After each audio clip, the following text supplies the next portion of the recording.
Good morning. My name is Gaurav Singh Rathod, pursuing BTech from Institute of Aeronautical Engineering, Dundigal. Today we are going to discuss the topic thermal conductivity of metals from the subject Applied Physics AHSC 09. So let's get started. So what is before starting the concept of thermal conductivity of metal, we should get some basic idea about what is thermal conduction. Where walking on bathroom tile in winters is annoying since it feels so much colder than the carpet. This is interesting since the carpet and tile are usually both at the same temperature. The temperature of the interior of the house. The different sensation we feel is explained by the fact that different material transfer heat at different rate. So tile and stone conduct heat more rapidly than carpet and fabric. So tile and stone feels colder in winter since they transfer heat out of your food faster than the carpet does. In general, good conductors of electricity like metals, copper, aluminium, gold and silver are good conductors of heat. So whereas insulators like wood, plastic and rubbers are poor conductor of heat. The figure below shows molecules in two bodies at so this is the kinetic energy of molecule in the hot body is higher than the cooler body. If two molecules occurs at different energy, the cumulative effect from all collision results in the net flux of heat from the hot body to the colder body. This will generate a flux. We can see in the diagram. The molecules in two bodies at different temperature have different kinetic energy. Collisions occurs at a contact tends to transfer energy from high temperature region to low temperature region. So this is the Q flux. So high energy is getting transferred to low energy level. So what is the rate of thermal conduction? There are four factors that affects the rate at which heat is conducted through a metal. These four factors are included in the equation given below. Q by T is equal to Ka delta T by D. The letter Q represents the amount of heat transferred in a time T. K is the thermal conductivity constant from the metal.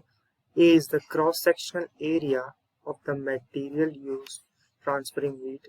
Delta T is the difference in the temperature between one side of the material and the other, and D is the thickness of the material. These factors can severely visible in diagram. T2 is the hot temperature and T1 is the cold, and there is a transfer in thermal energy. T2 is greater than T1. The ability of a material to transfer heat. It's separated by distance and area. So basically it works on Fourier's law where Q is equal to K Tt by Tx. Heat flux will change atomic pressure, atomic vibration and free electrons in hotter region transport energy to cooler region. So this this formula was given by Joseph Fourier, so it becomes Fourier's law. So it states that the rate of flow of heat through a single homogeneous solid is directly proportional to the area of the section at right angle to the direction of heat flow and to the change of temperature with respect to the length of the path of the heat flow. So Q is directly proportional to area, Q is directly proportional to dt by dx, Q is equal to minus K dt by dx. Here flux is directly proportional to temperature gradient, which is dt by dx. So now the main topic is thermal conductivity in metals. As we get some idea that metals are good conductor of heat, thermal energy. So metal is an element, compound or alloy that is a good conductor of both electricity and heat. Metal crystal structure and specific metals properties are determined by holding together the atoms. So thermal conductivity in metals are very good. Like we can see example. This is a utensil, metallic pot transfer heat, metallic plate transfer heat. So why these are used? Because it is a good conductor of heat. So metals, why they are transferring heat? Because free electron that can move from one corner to another, high thermal conductivity is generated. Whereas if we if we place a non-metal object between cold and hot, less heat transfer will be there as compared to heat transfer in metal medium. So this is because transfer due to photons wave in lattice. So in this there is low thermal conductivity, and in metals it is very high thermal conductivity. See, the best example of metal conducting heat is a kettle. In this is made up of metal, steel, iron body, and handle is plastic. So the tea will become hot very quickly, and we can hold it with from handle because it is plastic, which is poor thermal conductivity. There are some good thermal conductivity metals. Steel has very high thermal conductivity. After that, lead, carbon, iron, aluminium, bronze, copper, brass, aluminium, copper, silver. These are some metals which have very high thermal conductivity. So stainless steel, with one of the lowest thermal conductivities from a metal alloy, stainless steel take much longer to conduct heat away from a source, say copper. This means that a pot made up of stainless would take much longer heat food to come copper bottom pot. Aluminium, while aluminium has slightly lower thermal conductivity than copper, it is lighter in weight, cheaper and easier to work with, making it better choice for many applications.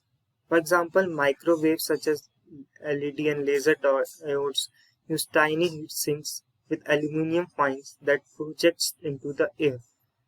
Heat by the electron transfer from a chip to an aluminium and then to the air, either positively or with the help of forced airflow, convection, or thermoelectric cooler.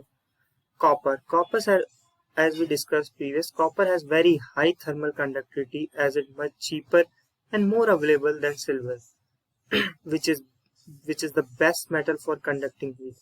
So copper is best metal for conducting heat. It is corrosion resistant and resists biofouling, which makes it a good material for solar water heaters, gas water heaters, and industrial heat exchange, refrigerator, air conditioner, and heating pumps. So now we will see some numericals based on thermal conductivity. We take an example.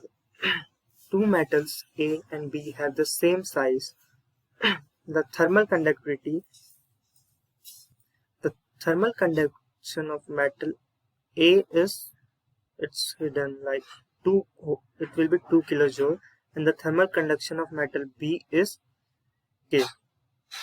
So as shown in the figure below, the end of both metal has a different temperature. One is T1 is equal to 210, T2 is equal to 30. So we have to find the temperature between both metals. Heat transfer. So two metals A and B have same size. So thermal conductivity of metal A is given 2K and thermal conductivity of metal B is given 2. Is given K. The temperature A is 210 and the temperature B is 30 degree. Want the temperature between A and B. We will write the equation of Fourier's and use it like Q by T, substituting the values of given thing, and we have to find the value of T. So the T is 450 by 3 is 150. We will see one more numerical. Two metals have the same size but different type. The thermal conductivity of P is equal to 2 times the thermal conductivity of Q, What is the temperature between the two metals as shown? This is also a similar question. It is given K and 2K.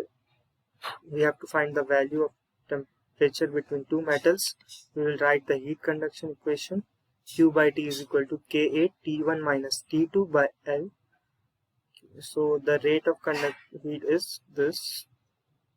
We will substitute the values, and 2 into 90 minus T is equal to T minus 0. So 180 minus 2T is equal to T minus 0. 180 is equal to T plus 2T, which is 3T. Therefore T is equal to 180 by 3, so which is 60. So the temperature between the two metals is 60 degree. So with this we end the topic. Thank you.